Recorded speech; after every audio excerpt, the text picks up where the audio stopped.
ពីសួរសួស្តីបងប្អូនទាំងអស់គ្នាស្វាគមន៍មកកាន់ការមើលថតរូបក្នុងថ្ងៃនេះថ្ងៃនេះខ្ញុំមកមើលសេតែមួយទេដែលសារថ្ងៃនេះយើងត្រូវធ្វើ new moon ritual ផងអញ្ចឹងមានកិច្ចការច្រើនដែលត្រូវធ្វើហើយហើយយកមិញបងប្អូនដែលបានតាមដានពី channel Astro មកដឹងអស់ពេលខ្ញុំ record ធឿងស្នេហាកាលពីយកមិញគឺផ្ទុះបាច់កែវលោក magic ខ្ញុំបាត់ហើយហើយវាជាសញ្ញាពីរដែលគេមក alert របស់នេះមក alert ខ្ញុំទី1គឺឲ្យខ្ញុំប្រយ័ត្នរឿងទៀនកាលពីថ្ងៃខ្ញុំបានផុសនិយាយម្ដងឲ្យអ្នកនរគ្នាប្រយ័ត្នរឿងទៀនចាយកមកនោះឲ្យទៀនឲ្យរហូតនេះគឺឆាបចាឆេះថាឲ្យនឹងនិយាយទៅឆេះកន្លែងអត់ទៀននឹងហ្មងចាប៉ាខ្ញុំគាត់ចុះទៅពលុតដោយសារតែខ្ញុំគេងលក់បាត់ហើយទៅរឿងទី2គឺយកមិញហ្នឹងគឺសូកណិតរបស់ខ្ញុំគឺគេមកគឺដោយសារតែខ្ញុំ cut off សូកណិតក្រោយប៉ុន្តែពេលដែលខ្ញុំទៅធ្វើ healing ខ្ញុំអត់បាន cut off សង្សារចាស់ខ្ញុំដែលខ្ញុំធ្លាប់ប្រាប់អ្នកទាំងអស់គ្នាថាមានរឿងដែលបែកគ្នាដែលអត់ព្រៀងទុកណាហើយយើងក៏គិតថាខ្ញុំអហោសកម្មខ្ញុំអភ័យទោសមកយូរហើយខ្ញុំក៏ដឹងថាគេគឺជាគូសូរបស់យើងដែរតែរសារទៅធ្វើម៉េចបើយើងអត់បានជួបគ្នាណារាល់ពេលដែលមានធម្មពល so contrast មកឲ្យទៅដល់ពេលធ្វើ so contrast ម្ដងគឺតែងតែមកហើយអញ្ចឹងខ្ញុំមើលtarotនេះហើយជួយមកបងហើយគឺខ្ញុំនឹងទៅធ្វើ cut off ខ្លួនឯង healing ខ្លួនឯងដោយការ cut off ជាមួយនឹង access bar ដែលខ្ញុំទៅរៀនមកអញ្ចឹង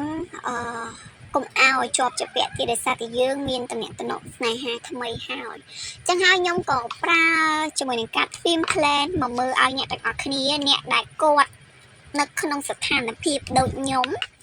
ដែលអ្នកទាំងអស់គ្នា move on ទៅមុខហើយឬក៏មានតំណែងថ្មីហើយប៉ុន្តែមានអារម្មណ៍ថាអ្នកចាស់ឬក៏សូចាស់ឬក៏គូអតីតជាតិអ្នកទាំងអស់គ្នានឹងដូចជាមិនទៅណាឆ្ងាយពីអ្នកទាំងអស់គ្នាសោះមូលហេតុអ្វីអ្នកទាំងពីរគឺជា divine ជាមួយនឹងគ្នាថាមកពល energy អ្នកគ្នា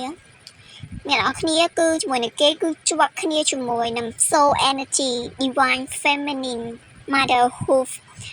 គេគឺជាសូដែលជាមេដារបស់អ្នកទាំងអស់គ្នាឬក៏ជាអ្នកបង្កើតឲ្យអ្នកទាំងអស់គ្នាមានមកគឺគេ divine feminine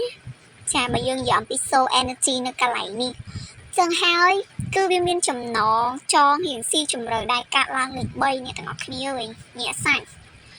វាអាចនឹងត្រូវការពេល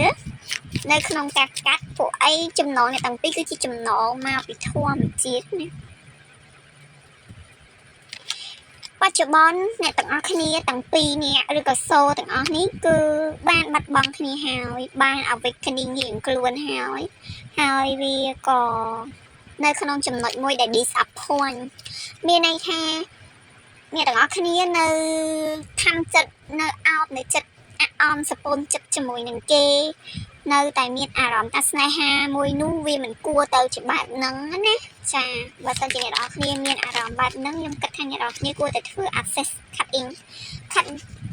access ដើម្បី cut energy នឹងចោលទៅណាអូចាប់ជ្រុំមកច្រើនតែខ្ញុំអានឲ្យទាំងអស់ហ្មងព្រោះវាអាចជាអ្វីដែលគេចង់ឲ្យអ្នកនរគ្នាដឹងព្រោះអីមានសារឲ្យអ្នកនរគ្នាត្រូវ protect energy អ្នកទាំងអស់គ្នាហើយចាប់ផ្ដើមធ្វើ grounding ឡើងមកវិញទើបអ្នកទាំងអស់គ្នាទទួលបាននូវសេរីភាពទទួលបាននៅការ free ខ្លួនឯងចេញពី soul contrast មួយហ្នឹង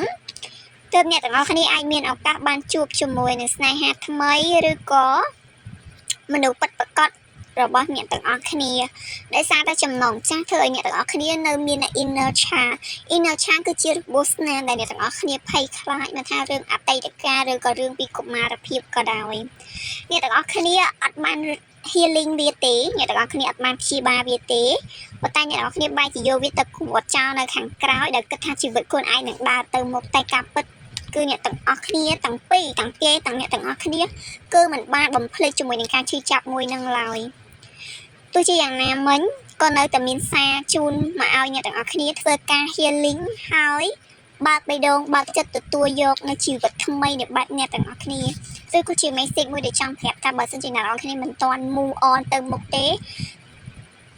គេ universe បញ្ជូនសារមកឲ្យប្រាប់ថាអ្នកទាំងអស់គ្នាល្មម move on ទៅមុខហើយចូលព្យាបាលនិង healing ខ្លួនឯងព្រោះ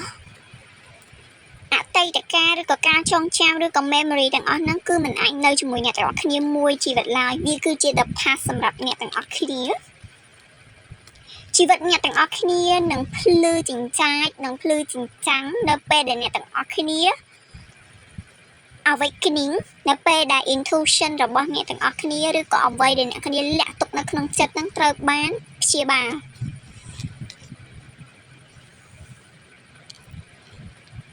បន្ទាប់មកអ្វីដែលអ្នកទាំងអស់គ្នាទន្ទឹងរង់ចាំមិនថាទំនាក់ទំនងឬក៏ fortune ឬក៏ស្នេហាពិតប្រាកដឬក៏គូពិតប្រាកដរបស់អ្នកទាំងអស់គ្នាគេនឹងបង្ហាញខ្លួន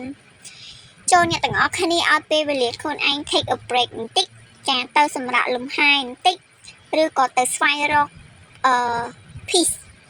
ស្ថិរភាពនៅក្នុងខ្លួនឬក៏ធ្វើ self reflection ឬក៏សម្រាកបន្តិចដើម្បីអ្នកទាំងអស់គ្នាអាចរកឃើញអំពីឬតង